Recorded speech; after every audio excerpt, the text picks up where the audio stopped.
जय हिंद प्यारे बच्चों, आप सभी को हाई रेटेड कोचिंग सेंटर में स्वागत है। मैं उम्मीद करता हूं आप सभी जहां भी होंगे अच्छे होंगे, बेहतर होंगे। आज हम सभी जानेंगे बिहार डीएलएड की पूरी प्रक्रिया एडमिशन तक।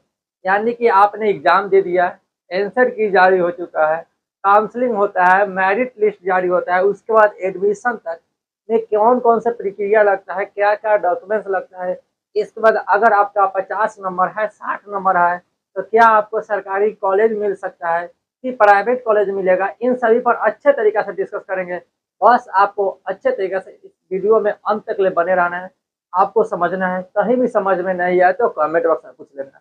मैं अच्छे तरीके से पूरा चर्चा करूंगा कि बिहार डीएलएड में एडमिशन के लिए कौन कौन सी प्रक्रियाओं से गुजरना पड़ता है। ठीक है, तो चलिए आइए हम जानते हैं। सबसे पहले जानते हैं कि बिहार डीएलएड एडमिशन 2026 में पूरा प्रक्रिया, इसका फुल फॉर्म पूछे तो डिप्लोमा इन एलिमेंट्री एजुकेशन यह होता है। ठीक है, इसमें आगे चलते हैं हम। आइए, फुल फॉर्म लिखा हुआ है, इसके बाद ध्यान दीजिएगा। तो इसमें जो है हमारे पास ये योग्यता जो है 12वीं का होता है और यह 2 साल के यह कोर्स होता है।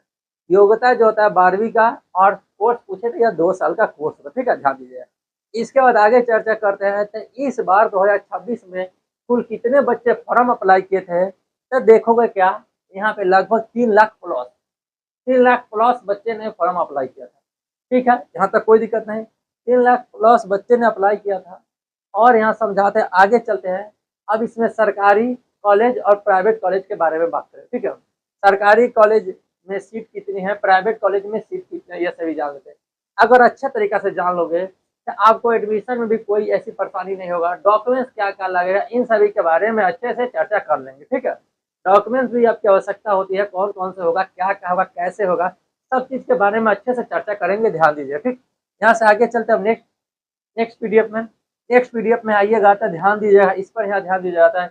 इसमें क्या लिखा है, जो बिहार डीएलएड में कितने सरकारी सीट है और कितने प्राइवेट सीट है। ठीक है, तो यहाँ देखेंगे सरकारी सीट की संख्या और प्राइवेट सीट कुल मिला के संख्या देखेंगे। इसमें आपको दिखाई क्या देगा, लगभग 30,000 प्लस सीट। ठीक है, 30,000 प्लस सीट है। और इसके बाद यहाँ देखेंगे तो हम यहाँ पे प्राइवेट और सरकारी में आएंगे तो सरकारी सीट की देखेंगे तो 9,100 सीट। और यहाँ पे आएंगे प्राइवेट में देखेंगे तो लगभग 21,000 प्लस सीट। अब यहीं पे चर्चा कर लेते हैं कि यह सीट इतना है, और इसमें बिहार में जो डीएलएड हो रहा है इसमें कॉलेज की संख्या कितना है, प्राइवेट और सरकारी। तो देखा जाए ना तो सरकारी कॉलेज की संख्या जो है पूरा लगभग जो बताया जाता है 60। और आगे चलेंगे तो प्राइवेट कॉलेज की संख्या देखा जाए तो 243। कुल जो प्राइवेट और कॉलेज मिला के जो सीट की संख्या, कॉलेज की संख्या जो है 306 के आसपास है। 306, 306 के प्लस में। ठीक है, याद ध्यान दीजिए। ठीक, इसके बाद आगे चलते हैं। इन सभी के बाद आपको एडमिशन करवाइएगा। यह 2 साल की जो कोर्स होता है, 2 साल में फी कितना लगता है, इनके बारे में चर्चा करना है। ठीक है, तो ध्यान दीजिएगा। तो 2 साल में फी जो लगता है उसके बारे में चर्चा करते हैं। 2 साल में फी कैसे लगेगा, देखिए यहाँ बता रहे हैं पहले हम आपको क्या, यह सरकारी का, इधर प्राइवेट का। पूरे अच्छे से देखिए, पूरे अच्छे से समझिए। कहीं भी डाउट हो तो जरूर कमेंट बॉक्स में पूछ सकते हैं। इसके अलावा समझ में नहीं आए तो आपको स्क्रीन पे दिया रहेगा व्हाट्सएप नंबर, उस पर भी आप मैसेज करके पूछ सकते हैं। ठीक है, ध्यान दीजिएगा। चलिए समझाते हैं आपको कि यहाँ पे जो है, जब करेंगे आप लोग सरकारी से डीएलएड तो उसमें जो 1 साल का लगभग 14,000 रुपया लगता है और 2 साल का कितना हो जाएगा, 28,000। यानी कि लगभग जो आपको कहीं कहीं हो जाता है 30,000 32,000 भी ले लेता है। मगर सरकारों द्वारा जो जो चार्ज है, इसमें जो चार्ज कितना लगेगा, लगभग 28,000 सरकारी कॉलेज का। ठीक है, और प्राइवेट कॉलेज में देखा जाए तब कुल 2 साल का जो लगेगा कितना लगेगा, आपको 1,20,000 में कंप्लीट हो जाएगा। प्राइवेट कॉलेज का या गवर्नमेंट द्वारा या इतना ही रखा गया है। इसके बाद अलग से आपको ले लेगा, क्या चीज़ का, प्रैक्टिकल का ले लेगा। इसके बाद आगे ट्रेनिंग जो होता है इसमें आपको भेजा जाता है। ठीक है, ऑब्जर्वेशन के लिए, आपको टीचिंग के लिए, उन सभी के अनुसार फाइल उल बनता है। इन सभी का आगे एडमिशन फी, इन सभी का चार्ज लगता है। इसके अलावा रजिस्ट्रेशन फॉर्म भरा, इन सभी के कारण जो फी थोड़ा बढ़ जाता है प्राइवेट कॉलेज। ठीक है, बाकी सरकारी का एक, सरकारी का चर्चा करेंगे हम। तो सरकारी में जो होगा आपको कितना लगेगा, लगभग 28 से 30,000 में कंप्लीट करवा देगा। ठीक है, ये थे, बाकी आने जाने खर्चा तो ये आपका है। ठीक, इन सभी के बाद आगे चर्चा करेंगे तो कैसे कैसे होता है, एडमिशन कैसे होगा, उन सभी के बारे में चर्चा कर लेते हैं। ठीक है, पूरा जो एडमिशन होता है आपको उसके बारे में चर्चा करते ध्यान दीजिएगा। आप पहले क्या करते हैं कि बिहार डीएलएड एंट्रेंस एग्जाम का फॉर्म आता है, आप पहले क्या कीजिएगा, फॉर्म भरिएगा। फॉर्म भरने के बाद आप एग्जाम दीजिएगा।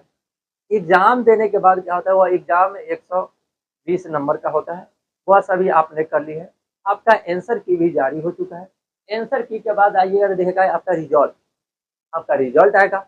रिजल्ट के बाद आपको क्या करना होगा वह जान लेते हैं। रिजल्ट आएगा तो वहाँ पे जानते हैं एक रिजल्ट कार्ड आएगा जिसमें रैंक बताएगा।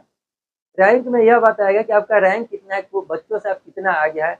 वह रैंक से आपको अनुमान लग जाएगा कि आपको सरकारी कॉलेज मिलेगा कि नहीं मिलेगा।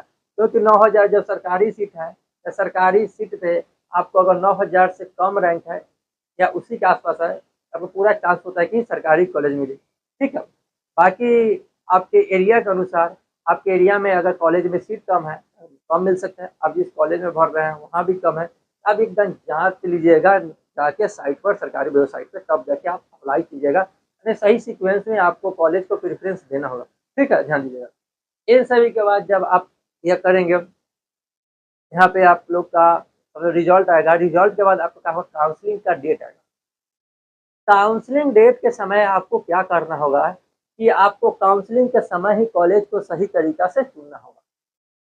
ठीक है, वही सबसे इम्पोर्टेंट होता है। आपका 70 नंबर आ रहा है, 75 नंबर आ रहा है, आपको कॉलेज मिल सकता है सरकारी, मगर आपको सही तरीका से प्रेफरेंस देना होगा एक सीक्वेंस में।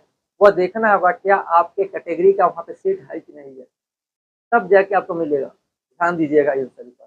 तो यहाँ पे हो जाएगा कि आपको सही से काउंसलिंग करना होगा।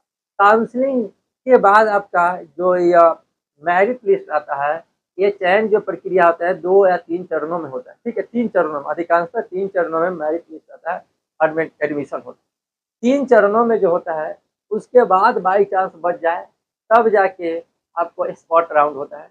कभी कभी हो सकता है कि और जो काउंसलिंग के लिए डेट दे देता है, उसके बाद आपको फिर से कीजिए काउंसलिंग, कॉलेज का नाम दीजिए, तब जाके आता है। कभी कभी ऐसा भी होता है। तो कम से कम तो 3 राउंड तो जरूर होगा, 3 चरण तो जरूर होगा काउंसलिंग का, जिसमें आपको मेरिट लिस्ट आएगा, 3 मेरिट लिस्ट आएगा। तो उसमें आपको कौन सा कॉलेज मिल सकता है उसमें एडमिशन करवाइएगा। अगर एडमिशन नहीं करवाइएगा तो हो सकता है कि आपको दोबारा चांस नहीं मिल सकता। कभी कभी ऐसा होता है गाइडलाइंस के अनुसार। तो आपको जो कॉलेज दीजिएगा, आपको उस कॉलेज को अलॉट किया जाएगा। उस कॉलेज के लिए आपको फिर से उस कॉलेज के लिए आपको फी जमा करना होगा कन्फर्म के लिए, तब जाके एक अलॉटमेंट लेटर आता है। वह अलॉटमेंट लेटर उन सभी के बाद आगे जाएंगे, तब जाके आपको जो जिस कॉलेज में नाम दिया गया है उस कॉलेज में जाके डॉक्यूमेंट वेरिफिकेशन करवाएंगे। डॉक्यूमेंट्स वेरिफिकेशन के बाद आपको एक एडमिशन रसीद मिलेगा। जब एडमिशन रसीद मिल जाएगा तब जाके यह समझ लेना कि आपका काम पूरा कंप्लीट हो गया है। इन सभी प्रक्रियाओं के बाद आगे चलते हैं कि आपको कौन कौन से डॉक्यूमेंट्स लगेगा। उन सभी डॉक्यूमेंट्स के बारे में अच्छे से चर्चा करेंगे। इधर का पीडीएफ देखिएगा तो इसमें बताया गया है, इसको आपको देखना नहीं चाहिए, गलती हो गया है, इसको छोड़िए। यहाँ से देखिए आपको पूरा पीडीएफ बताया गया है कि आपको कौन कौन सा डॉक्यूमेंट लगेगा। कुछ इसमें एक दो डॉक्यूमेंट छूट गया है पीडीएफ बनाते समय, कोई दिक्कत है। इसमें जो छूटा है आपका रिजल्ट कार्ड छूटा हुआ है, इसके बाद आपका अलॉटमेंट लेटर छूटा है, इन सभी को भी नोट कर लीजिएगा, आपको काम लगेगा। इसके बाद बाकी सभी डॉक्यूमेंट्स इसमें लिखा है, क्लास 10th का मार्कशीट, 12th का मार्कशीट, अगर ग्रेजुएशन पे एडमिशन करवाते हैं तो ग्रेजुएशन का भी मार्कशीट लगेगा। इन सभी के बाद आपको जाति लगेगा, कास्ट सर्टिफिकेट लगेगा, इन सभी डॉक्यूमेंट जरूर लगेगा, आप ध्यान रखिएगा। रैंक कार्ड भी लगेगा, जो स्कोर कार्ड आता है ना उसमें। उसके बाद कॉलेज अलॉटमेंट लेटर तो लगभग करता है, जातीय आवासीय, इन सभी के बाद आगे जो भी लगेगा वह सभी कॉलेज में भी बताया जाएगा। आपको चिंता नहीं करना, बाकी कुछ भी समझ में नहीं है आप सभी कमेंट बॉक्स में जरूर पूछ सकते हैं। ठीक है, आपको कहीं भी परेशानी हो तो जरूर पूछ सकते हैं। बाकी यह वीडियो कैसा लगे आप सभी जरूर कमेंट बॉक्स में बताइएगा। और नए चैनल पर होना मेरे साथी, मेरे दोस्त, इसे सब्सक्राइब भी कर लीजिएगा। आज इतना ही रखते हैं, फिर मिलेंगे नेक्स्ट वीडियो में, तब तक के लिए इतना ही। ओके, बाय, जय हिंद।